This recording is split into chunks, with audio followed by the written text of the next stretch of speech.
The Giants lose the series to the Blue Jays 2-1. In Game 1, the Giants blow them out, but Games 2 and 3, the Blue Jays did the blowing out. And Dylan Cease was just 3 outs away from breaking a 36-year drought for the Blue Jays without a no-hitter. But stay tuned, because we're going to discuss all of that coming up next.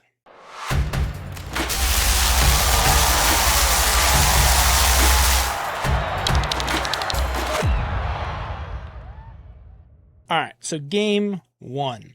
Let's start with the good news. The Elliot Ramos led off the first inning with a leadoff Little League home run, right? He hit a blast in Triples Alley. It would have been a home run in 29 other ballparks, but it wasn't because, well, it's Triples Alley in San Francisco. Then in the fourth, Devers leadoff inning with a walk, followed by a Jung-Hoo Lee single. Adames kills the momentum with a double play, but at least they scored a run. Making it 2-0. And then the fifth, Barracuda leads off with a single. Eric Haas has a sac bunt moving over to second. He is then moved over to third by a Ramos ground ball. And then Gausman intentionally walked Arise. And then the Giants did something that they never do. Steal bases. Did a whole double steal where Luis Arise went to go steal second, stopped up short. They threw down to second, and Barracuda ran in to score, and Arise was able to get to second when they threw back home, which was obviously late, making it 3-0 Giants. And then Kazuma Okamoto hits a bomb to center to make it 3-1. Then in the bottom of the fifth, Devers has a leadoff walk. Then Lee makes it to first and second with a ground ball to third, where Okamoto just couldn't field it, right? It went underneath his glove or hit off his glove. Just couldn't field it. Then Adames walks to load the bases with no outs. Eldridge had a chance to have the big hit. Couldn't. Strikes out. However, Victor Barracuda comes up with a big hit with a 2-run single to right center, making it 5-1. Eric Haas then wasted an at-bat trying to do a sac bunt, but pops it out instead. Elliot Ramos came up clutch with a right field blast to make it 8-1 and 5 runs in the inning.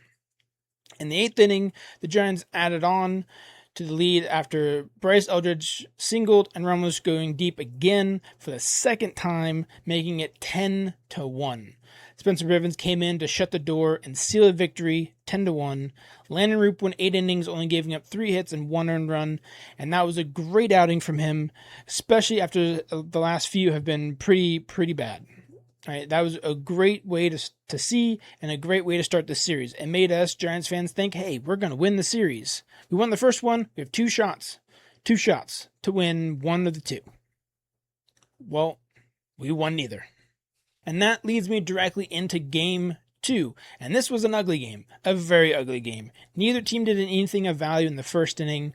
But in the second inning, the Blue Jays score 3 runs. A single by Valenzuela, a single by Keys, and then Clase hits a 3-run bomb for his first career hit and home run. And at that point, I was like, oof, that is rough. That is rough. It's not the end of the world, but that's rough.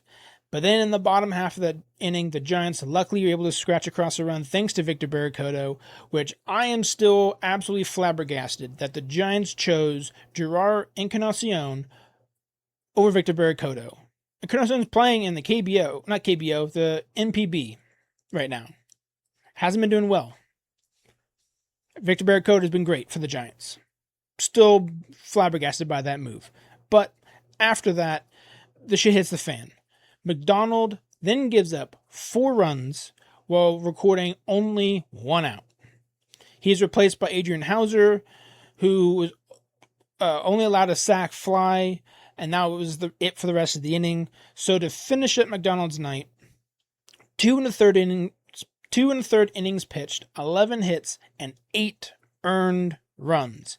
What a horrible showing from him. Absolutely horrible. Now, I am done with Trevor McDonald. I am done with that experiment this season. We'll revisit that next season as he's out of options after this season. But I am done with him this season. In his last 5 starts, he has gone 20 1/3 innings pitched, 28 hits, and 18 earned runs. In those 5 starts, he's only gone past the 3rd inning twice. twice. That is disgustingly bad, right? If you're only able to go past the third inning twice, that is bad. That is disgustingly bad. The rest of the game, the offense was essentially quiet. They were able to scratch across 2 more runs, but garbage time. They had other chances to make it interesting, but no. They didn't do anything. They ended up losing 9-3. And yeah, it was bad. It was bad. All right. Now game 3. Unfortunately, we have to talk about game 3. And I don't even know where to start because the whole game was terrible. It was the worst game of the series by far. The game was over after the first inning, right? It was game over before the Giants even had a single at bat. That's how quickly the game was over. Logan Webb gave up 5 runs in the first inning while we're only recording a single out. Right then and there, I knew the game was over. Dylan Cease was on the mound. He's been great all year. He's in that, he's always been that every other year where he's good. And this is that year that he's good. And of course he is. And to this point, in July, Logan Webb has given up 12 runs in the first 4 innings of the month. That's terrible. That is terrible. I turned the game off after that point. I turned it off. I was just like, nope, the game's over. I'm not going to let them ruin my day. I'll come back and record this, when after the game is over, just so you can get the final results, right? Because at that point, I knew it was going to be bad. And looking at the final score, yeah, it was bad. Right? There was no point in watching the rest of it. So, and of course, I was right. Dylan Cease went on to throw 8 no-hit innings. It was broken up in the 9th inning off a leadoff hit by Elliot Ramos, which no pitcher has thrown a no-hitter. No opposing pitcher has thrown a no-hitter at Oracle Park. So that streak that streak stays alive. So that's great. That's great. But the Giants' offense was overmatched today, and that's obvious, right? 8 no-hit innings. They got a single hit in the 9th inning. Yeah. So that was it. Congrats to Cease, though. Congrats to him. Right? He went that far. He almost had it. Pitched well. All right, give credit where credit is due. He was great. I'm happy for him. Right? And the Giants did need to get embarrassed. They needed to get embarrassed. And they certainly did. Right? They lost 10-0. 10-0. Nothing was good from the Giants. I guess the only bright spot of today for the Giants is after that first inning, Logan Webb locked in.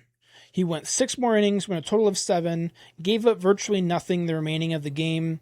So he was able to lock in, but at that point, the damage was already done, and Dylan Cease had everything working, and he was fantastic, right?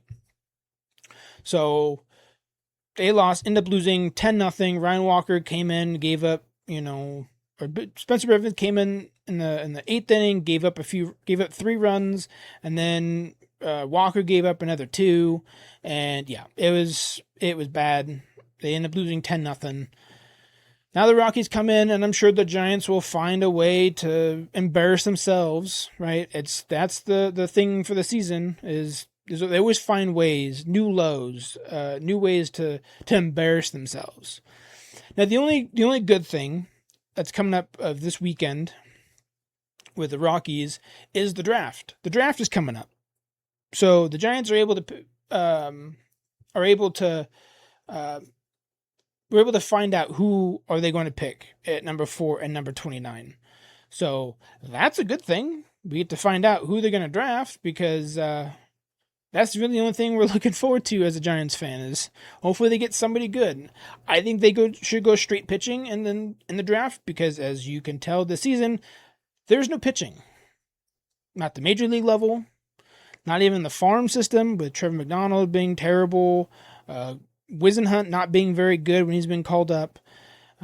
Tidwell, he's been all right, I guess. We haven't seen him in a while. At least I've not really been paying attention to AAA all that much, but because there really isn't any talent at the AAA level, I've been focusing more on the lower levels because that's where all the fun players are. That's where all the talent is. So, yeah, the Giants need to get better pitching-wise, right?